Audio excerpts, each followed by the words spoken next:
Help me reach 1,000 subscribes. Support the video with a like and leave your thoughts in the comments. I read every comment. Thanks. I didn't think much of it when Emma told me she had a 3-day work trip in Chicago. She packed light, kissed me on the cheek, and joked about bad hotel coffee. We've been married 12 years.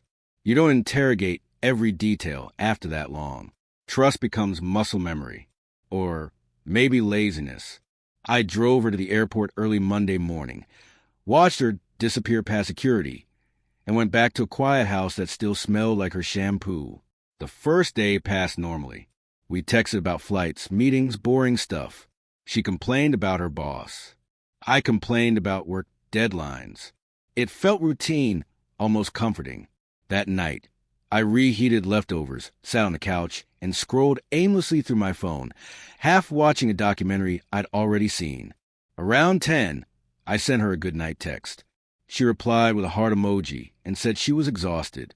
Tuesday was quieter. A few short messages. Long day. Talk tomorrow. I didn't push. Emma had always been independent, focused. I respected that, or at least I told myself I did.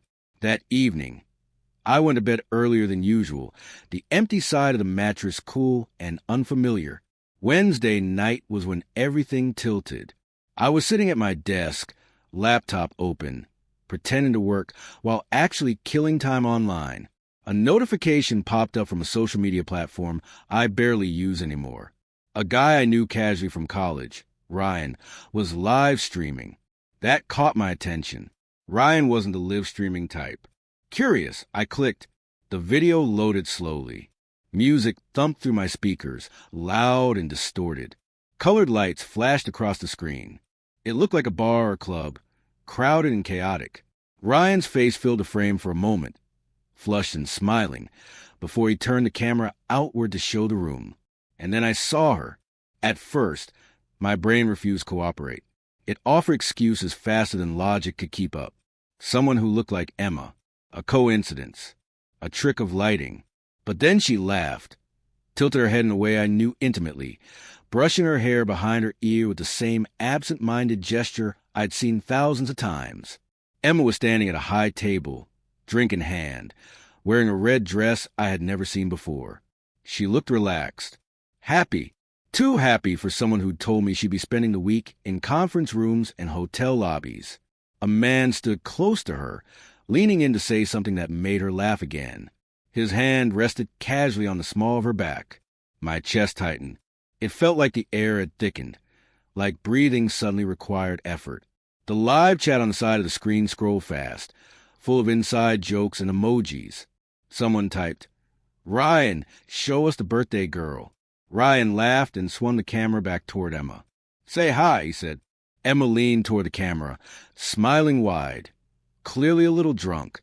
"Hi, Internet," she said, waving. I stared at the screen, my hands cold.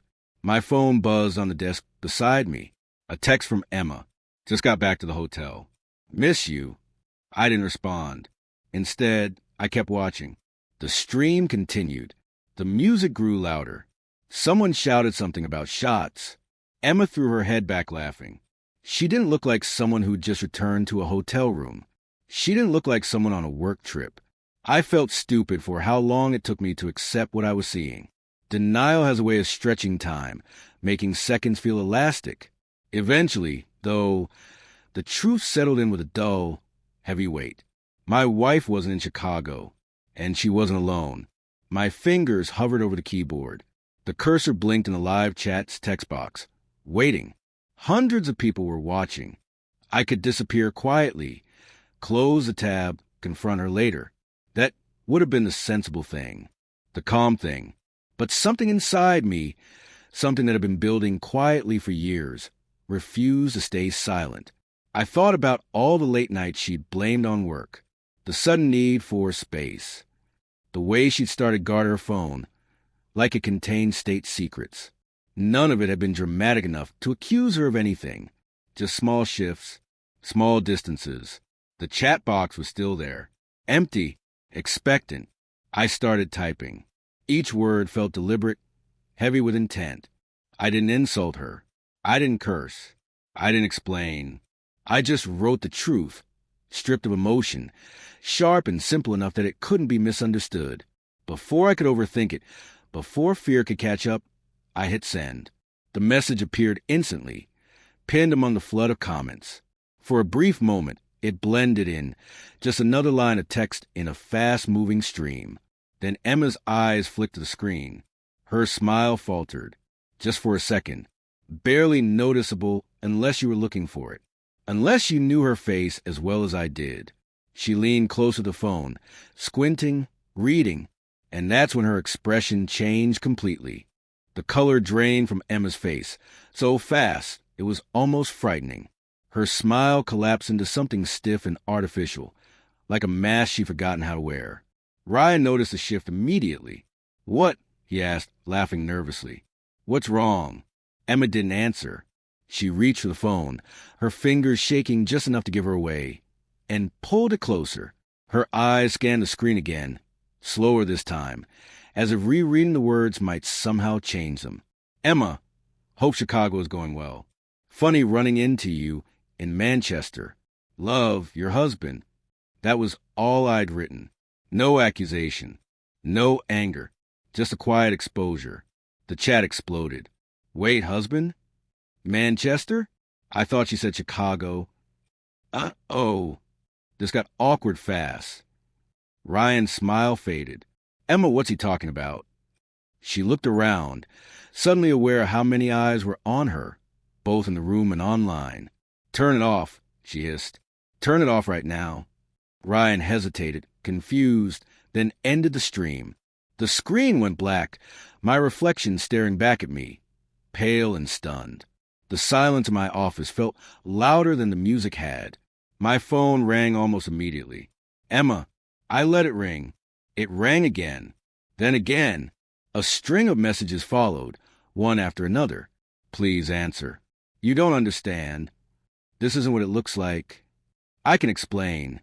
I sat back in my chair and waited, not because I was trying to punish her, but because I needed the noise inside my head to settle. When I finally answered, my voice sounded calmer than I felt. "Manchester," I said. A pause, then a shaky breath. "I can explain. Chicago is about 4,000 miles away." I replied, "So go ahead." She started crying almost immediately, loud, breathless sobs that felt rehearsed, like she'd been practicing them for the moment she got caught. She told me it was a last-minute change, a different conference, a co-worker's birthday. She said Ryan was just a friend. She said nothing happened. She said she'd been meaning to tell me. I listened without interrupting, noticing how none of her explanations answered the simplest question of all. "Why lie?" I asked when she finally ran out of words. Another pause, longer this time. "Because you would have overreacted." She said quietly, "That did it." Not the stream, not the dress, not the man's hand on her back. That sentence. "I saw you," I said. "You weren't thinking about me at all." She tried to argue, tried to backtrack, told me I was making a big deal out of nothing. I ended the call while she was still talking. That night, I didn't sleep. I didn't pack a bag or smash anything or pace the floor. I just sat there, scrolling back through old photos, old messages, old versions of us, trying to pinpoint exactly when honesty stopped being part of our marriage. Emma came home the next afternoon.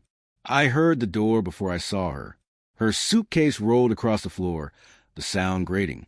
She stood in the doorway like a stranger, eyes red, makeup smudged, confidence gone. "I didn't cheat," she said immediately, as if she'd rehearsed a line on the plane. I looked at her for a long moment. "You lied. You humiliated me in front of hundreds of people, and you made me find out by accident." She stepped closer. "It was a mistake." "No," I said. "It was a decision." That word landed harder than anything else I could have said. She sank onto the couch, covering her face. She asked if we could fix it, if we could talk, if we could start over. And here's the thing I didn't expect. I didn't feel angry. I didn't feel triumphant. I felt tired, bone-deep tired of explaining myself to someone who'd already decided I wasn't worth the truth. "I didn't write that comment to embarrass you," I said. I wrote it because I needed you to see me, even if it was only for a second. She looked up, eyes searching my face. I see you now. I shook my head. You see the consequences. We talked for hours, or maybe minutes. Time felt strange, slippery. By the end of it, the conclusion was obvious, even if neither of us wanted to say it out loud. Trust doesn't shatter loudly. Sometimes it just dissolves, leaving nothing solid to stand on. Emma stayed with a friend that night. A real one this time. The house felt different without her, but not emptier. Quieter. Lighter. A week later, people were still commenting on that clip, dissecting it, turning it into a joke or a lesson or entertainment. I didn't respond to any of it. My story wasn't theirs anymore. What stayed with me wasn't the shock on her face or the chaos in the chat. It was the moment I hit send. The moment I chose truth over comfort. Silence over pretending. Sometimes the most shocking thing you can do isn't scream or accuse or beg. Sometimes it's simply telling the truth in a place where lies were counting on the dark. And once the light's on, there's no going back.